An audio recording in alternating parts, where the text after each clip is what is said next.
pertanyaan tentang siapakah nabi yang dijanjikan dalam kitab suci sering menimbulkan perdebatan. Dalam video ini, mari kita kaji secara historis dan teologisis. Jangan lupa subscribe dan aktifkan loncengnya. Tema mengenai Parakletos ini menjadi tema yang kontroversial karena itu juga menjadi polemik antara khususnya Kristen dan Islam. Kata Parakletos itu diucapkan oleh Yesus dalam nubuat. Setelah dia meninggalkan murid-muridnya naik ke surga, dia akan mengirimkan seorang alon parakleton, seorang parakletos yang lain, yang akan menyertai gerejanya sampai pada akhir zaman. Tetapi teks ini kemudian oleh para penulis Islam dipahami atau dimanfaatkan untuk menubuatkan kedatangan Nabi akhir zaman, yaitu Nabi Muhammad. Dan ini tentu sejalan dengan apa yang terkandung dalam ayat Al-Quran sendiri, yaitu surat Asy-Syaff ayat 6. Di mana dikatakan bahwa Nabi Isa itu memberikan kepada Nabi Israel kepada Bani Israel sebuah janji bahwa akan datang Nabi sesudahku yang namanya Ahmad. Mubasyiran birasulin ya'ti min ba'dis ismuhu Ahmad. Memberikan kabar gembira dengan hadirnya seorang rasul sesudahku namanya adalah Ahmad. Montgomery Ward memberikan hasil penelitian bahwa sampai pada abad ke-8 itu umat Islam belum banyak yang menggunakan atau tidak ada yang menggunakan nama Ahmad. Sampai setelah dalam perkembangan kata Ahmad itu dipahami sama dengan Nabi Muhammad, maka kemudian nama itu diidentikan. Kebetulan antara nama Ahmad dan Muhammad itu memiliki akar yang sama, yaitu terpuji. Makanya Ahmad, Muhammad memiliki arti yang sama yang dari akar kata terpuji. Lalu ketika umat Islam bertemu dengan komunitas Kristen pertama-tama, mencoba mencari di mana ayat Injil yang menubuatkan kedatangan Nabi seperti yang diklaim dalam Al-Quran sendiri, yang dinisbatkan pada sabda Isa Al-Masih bahwa dia datang untuk memberikan kabar gembira akan datangnya seorang rasul sesudahku yang namanya Ahmad. Maka kemudian diidentikan bahwa ternyata Injil sudah menubuatkan itu. Nah, kira-kira seperti itu. Yaitu nubuat tentang Parakletos. Lalu kata Parakletos itu oleh beberapa penafsir dibaca dengan Perikletos. Perikletos itu artinya terpuji. Maka orang Kristen telah mengubah kata Parakletos menjadi Perikletos. Saya kira kalau kita mendengarkan ceramah-ceramah dari Ahmadiyah, Zakir Naik, saya kira seperti itu. Nah, persoalannya sekarang, kita tentu jangan hanya menerima klaim sepihak dari seorang tanpa melihat bukti manuskripnya. Kita memiliki perjanjian baru, itu lebih dari 5.000 manuskrip yang terpelihara sampai hari ini. Mulai dari naskah yang paling tua, yang dari masanya prakodek, sebelum Injil itu ditulis dalam bentuk kodek sejilid buku. Kodeks Sinaiticus, Kodeks Vaticanus, Kodeks Ephraemi Scriptus. Itu kita memiliki yang namanya naskah-naskah papirus. Naskah ini lebih tua daripada kodek yang biasanya muncul setelah abad ketiga, setelah abad keempat atau akhir abad ketiga Masehi. Misalnya, kalau Injil Yohanes, kebetulan yang kita bahas sekarang ini adalah Injil Yohanes. Itu kita memiliki naskah tertua, khususnya ada 2 naskah papirus. Yang pertama adalah papirus John Ryland yang dikenal dengan papirus 52 atau P52, itu ditemukan di Mesir dari tahun 115. Lalu yang kedua P66 itu seluruh Injil Yohanes yang dikenal berasal di tahun 120. Di situ juga bunyinya Parakletos, tidak ada Perikletos. Satu contoh naskah yang sering dipakai itu berasal dari misalnya Injil Yohanes pasal 14 ayat 16. Nah, itu yang sering dijadikan rujukan oleh teman-teman yang suka polemik dengan Roh Kudus ini. Aku akan minta kepada Bapa dan ia akan memberikan kepadamu seorang penolong yang lain supaya ia menyertai kamu selama-lamanya. Ya. Kata-kata ini diartikan, wah kalau gitu ini adalah Nabi Muhammad, karena setelah Yesus itu rasulnya yang paling dekat ya Muhammad, dan itu rasul akhir zaman adalah Muhammad. Anda bisa membaca papirus-papirus yang sudah di online kan ya, antara lain kalau kita buka www Early Bible Papyri, nah, itu kan muncul di situ. Klik saja P66 itu akan muncul nanti tayangan seperti ini. Nah, di sini jelas bahwa memang sejak semula teks ini bunyinya memang Roh Kudus itu, apalagi dalam penegasan di situ jelas bahwa itu adalah Roh Kudus dan bukan yang lain lagi. Mulai dari naskah yang paling kuno sampai naskah-naskah yang kemudian, memang tidak ada bacaan lain kecuali Parakletos. Tidak ada kata Perikletos, itu tidak ada, pernah ada. Yang ada Parakletos, bukan Perikletos. Jadi misalnya disebutkan di dalam Injil Yohanes ya, pasal pasal 14 ya, ayat 26 misalnya. Di situ aku akan minta kepada Bapa, dia akan memberikan kepadamu penolong yang lain. Di situ jelas disebut bahwa penolong yang lain itu adalah alon parakleton, bukan alon perikliton atau periklitos ya. Kemudian ada banyak naskah-naskah yang lain yang jelas-jelas itu berbicara tentang sang penghibur, yaitu Roh Kudus. Mulai dari naskah P52, P66 itu bunyinya sama. Hode parakleton tu penefma tu agion hu pemsei hu pater entu onomatisou. Gitu. Naskahnya yang kemudian diterbitkan di modern Textus Receptus dari abad 15. Ini abad pertama juga bunyinya hode parakleton tu penefma tu agion. Yang di Textus Receptus tahun abad 15 kemudian penemuan-penemuan terbaru dari Codex Sinaiticus, Codex Vaticanus yang kemudian diedisi oleh Westcott dan Hort. Di situ bunyinya juga sama. Hode parakleton tu penefma tu agion, semua sama. Jadi ketika kita mendengar klaim bahwa itu aslinya Parakletos, aslinya tunjukkan dulu mana naskah dari tahun berapa, di mana disimpan kan begitu kan.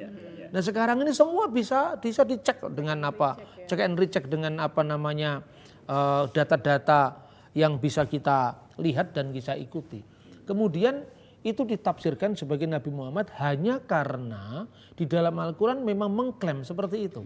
Nah, saya kira ini klaim sepihak. Jadi kita tentu di kalangan teman-teman Kristen kan biasanya begini, biaran aja lah itu kaum polemikus. Tapi kadang-kadang saya mikir ya, itu banyak intelektual muslim yang enggak polemikus pun juga mengartikan seperti itu. Jadi artinya ketika kita membahas ini bukan berarti kita juga ikut mau jadi polemikus, enggak. Kita hanya meluruskan, ini kan kitab suci kita ini kan. Bukan kitab suci Islam kan, yang ditafsirkan itu kitab suci kita. Boleh dong kita menjawab apa maksudnya dari teks itu semula dimaknai oleh penulisnya, yaitu dalam ini adalah Rasul Yohanes. Sejak abad kedua atau abad ketiga Masehi, dalam tulisannya Tertullianus ya, dalam tulisannya Origenes dari Alexandria, tema Parakletos sudah dibahas. Misalnya, ketika waktu itu gereja menghadapi ajaran bidat Praxeas. Praxeas itu seorang bidat yang mengajarkan bahwa Parakletos itu tidak bekerja di dalam gereja. Maka apa yang dikatakan oleh Bapak Gereja saat itu, bahwa kata Tertullian, Parakletos telah berhasil menyelesaikan dua pekerjaan iblis sekaligus. Yang pertama, dia mengusir Parakletos dan menyalibkan Allah Bapa. Karena mereka mengidentikan putra Allah itu identik dengan Bapa. Jadi sebetulnya yang dibahas di sini pertama kali ajaran yang menyangkal Roh Kudus. Makanya Praxeas dianggap mengusir Parakletos. Jadi Parakletos itu adalah Roh Kudus. Tidak pernah ditafsirkan sebagai nabi dari awal-awal. Dia telah mengusir, Praxeas telah mengusir Parakletos artinya mendustakan peranan Roh Kudus. Yang kedua, dia telah menyalibkan Allah Bapa karena menyamakan putra Allah itu dengan Bapanya. Padahal dalam ajaran Tritunggal itu kan diskresi non separati. Bapa, Putra dan Roh Kudus itu memang dibedakan dalam personalitas. Jadi Bapa bukan Putra. Kalau Bapa sama dengan Putra, ketika Putra lah disalib kan di surga habis. Karena Bapa ikut disalib kan. Bukan seperti itu ajaran, karena dia dibunuh dalam keadaannya sebagai manusia. Nah, jadi artinya apapun penafsiran tentang Tritunggal, tentang menghadapi bidat modalisme, kan itu modalisme bahwa Bapa itu ya Putra, Putra itu ya Roh Kudus, Roh Kudus itu ya Bapa gitu loh. Jadi dibahas oleh Tertullian yang sekaligus ketika dia menegaskan bahwa Tritunggal itu una substantia tres persona, satu substansi dalam tiga personalitas, diskresi non separati, artinya bukan person seperti personnya Pak Wisle, personalitinya Pak Gimbong, personalitinya Mas Yogi, bukan seperti itu. Itu kan personalitas psikologis, itu psychological personality. Pemahaman seperti itu tidak ada dalam gereja mula-mula. Kata person itu juga personalitas itu bahasa Latin terjemahan dari bahasa Yunani hypostasis. Dalam bahasa Aramnya pneuma, dari kata pneuma menjadi kata oknum. Tapi oknum dalam bahasa Indonesia itu beda dengan pneuma bahasa Aramaik. Oknum bahasa Indonesia itu dua oknum tertangkap sabu-sabu, itu kan memang terpisah satu sama lain, kan berbeda kan. Padahal bukan seperti itu dimasukkan Bapak Gereja, karena pneuma itu diskresi non separatif, bisa dibedakan dalam peran. Tetapi wujudnya satu, karena Allah itu hanya satu. Yang satu dengan Bapa itu firman Allah yang kekal di dalam diri Allah, dan roh Allah yang kekal dalam diri atau wujud Allah itu. Tapi ketika firman itu berinkarnasi menjadi manusia, dibedakan antara wujud Yesus dalam kemanusiaannya dan wujud dalam diri Bapa sebagai firman-Nya. Seperti pikiran saya tinggal dalam diri saya. Ketika pikiran saya tertulis jadi buku, buku saya disebarkan di seluruh penjuru Nusantara ini dari Sabang sampai Merauke, berjajar pulau-pulau misalnya, ya kan? Di satu pihak buku saya bisa tersebar di mana-mana, orang bisa mengatakan buku itu penjelmaan pikiran saya, tapi kertasnya itu bukan saya. Maka bisa dibedakan, yang disalibkan itu adalah kemanusiaan Yesus, dia dalam keadaannya sebagai manusia. Lah kalau Praksias itu mengartikan bahwa Bapa kok sama dengan Putra, berarti ya Bapa disalib. Masa Allah dalam wujud ilahnya disalib, kan tidak mungkin. Artinya pada zaman itu, zamannya Tertullianus, zamannya Origenes, itu bapak-bapak pemikir Kristen mula-mula itu, artinya saat itu tidak pernah ada orang mengartikan Parakletos itu seorang nabi. Padahal itu dari awal yang dipahami Roh Suci. Tapi kenapa Roh Kudus disebut sebagai penolong yang lain? Karena di dalam Injil, di dalam surat 1 Yohanes pasal 2 ayat 1, jikalau kita berbuat dosa, kita memiliki seorang perantara kepada Bapa. Pengantara itu bahasa aslinya Parakletos. Dalam bahasa Yunani modern, Parakletos itu diterjemahkan advokat. Advokat itu advokat, jadi artinya pengacara. Pengacara itu kan mengantarai para pihak yang bersengketa. Jadi dalam bahasa modern pun, bahasa Yunani, Parakletos itu pengacara. Artinya penolong, penghibur, pembela, ya, seperti itu. Maka apabila kita berbuat dosa, kita memiliki pembela antara Bapa dan kita. Disebutkan Parakletos exumen proston patera. Parakletos kepada Bapa, Yesus Kristus dikaion, yaitu Yesus Kristus yang adil. Di sini Yesus disebut Parakletos. Makanya Roh Kudus disebut Parakletos yang lain. Aku akan meminta kepada Bapa agar mengirimkan alon Parakleton, penolong yang lain. Nah, inilah konteksnya. Maka Roh Kudus itu disebut alon Parakleton, yaitu penolong yang lain. Jadi dalam kita menafsirkan teks-teks keagamaan, kita tentu tidak bisa hanya mengandalkan kesamaan bunyi, kemiripan bunyi, tidak bisa. Harus dilihat teologinya secara utuh seperti apa. Karena dalam sepanjang sejarah gereja saya katakan tadi, kata parakletos tidak pernah diartikan sebagai seorang nabi. Bahkan bukan hanya itu, di dalam pengharapan mesianik Yahudi pun sebetulnya parakletos itu adalah Menahem. Menahem itu adalah pembela, dan pembela itu adalah gelarnya sang Mesias yang akan datang. Itu juga diartikan itu sosok sang Mesias, bukan dalam pengertian nabi, itu bukan. Ya Mesias memang nabi, tetapi artinya konteksnya di situ adalah gelarnya sang Mesias, karena Mesias itu adalah penolong kita, pembela kita, pengantara kita. Maka ketika sang Mesias untuk sementara waktu menyiapkan tempat bagi gerejanya, dia naik ke surga, lalu dia mengirimkan seorang penolong yang lain. Nah, ini menjadi tema yang menarik dalam diskusi-diskusi Islam Kristen dari abad-abad permulaan, abad ke-8, ke-9, ke-10 sampai di era modern. Nah, tentu seperti yang tadi tuduhan yang diarahkan oleh Ahmadidat untuk kekristenan, bahwa Parakletos itu ternyata aslinya Perikletos, itu tidak bisa dibahas dalam terang evidensi manuskrip. Dalam teks-teks asli memang tidak pernah ada kata Perikletos itu. Nah, itu yang pertama. Kemudian yang kedua, dalam konteks dialog Kristen Islam, seringkali kita ini hanya mengandalkan pada sumber-sumber sekunder. Saya kira sehebat apapun Ahmadidat itu pinter ngomong atau Zakir Naik pinter ngomong, dia tidak pernah di luar kepala mengutip teks-teks berbahasa Ibrani, Yunani atau Aram. Lalu kepakarannya di mana? Kalau sekedar lancar berbahasa Inggris tidak perlu bicara tentang Parakletos kan? Iya toh? Karena apa? Yesus tidak berbahasa Inggris, Yesus tidak berbahasa Jerman. Apalagi Ahmadidat mengatakan itu Alkitab dalam bahasa Swahili, tidak perlu itu. Sehebat apapun Purbacaraka ahli di dalam bahasa Jawa kuno, nggak ada hubungannya dengan Yesus itu loh. Ya, itu cara atau metodologi yang kita pakai di dalam ilmu agama-agama sebagai ilmu yang benar-benar menempatkan agama-agama itu pada proporsinya masing-masing. Jadi bukan lagi pendekatan polemik mencari pembenaran, bukan kebenaran itu. Pendekatannya kalah atau menang ya. Tapi benar-benar pendekatan yang didasarkan atas teori ilmu-ilmu agama, religion wissenschaft, yang menetapkan agama-agama itu pada presuposisi masing-masing.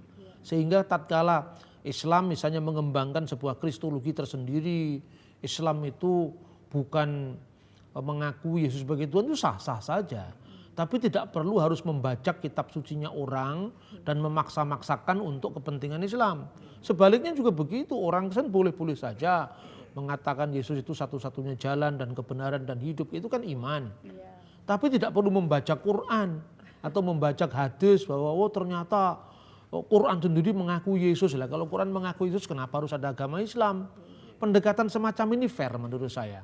Tapi kalau pendekatan misalnya ya ada seorang yang mencari-cari ayat Alkitab untuk membenarkan ajaran Islam, atau sebaliknya mencari ayat-ayat Al-Quran untuk membenarkan agama Kristen, saya kira itu tidak fair. Dan secara metodologis juga tidak bisa diterima itu. Saya kira itu metodologi yang harus kita sepakati supaya diskusi kita menjadi enak. Jadi saya mengistilahkan itu sebuah imperialisme doktriner. Jadi mencari-cari kitabnya orang untuk pembenaran kita itu kurang pede menurut saya. Kalau iman Kristen ya Alkitab dong, nggak usah cari-cari Al-Quran. Cuma kalau memang dalam diskusi-diskusi kita itu mengutip Quran dan sebagainya, itu kan sejauh ayat-ayat itu dipahami dan kemudian ditafsirkan secara Kristiani. Itu yang kita harus meluruskan. Saya pikir itu yang bisa jadi catatan awal di diskusi kita tentang tema Parakletos ini. Nanti kita akan bisa sambut dengan diskusi-diskusi yang lebih panjang karena waktunya masih cukup banyak dari kita membahas tema tentang Parakletos ini.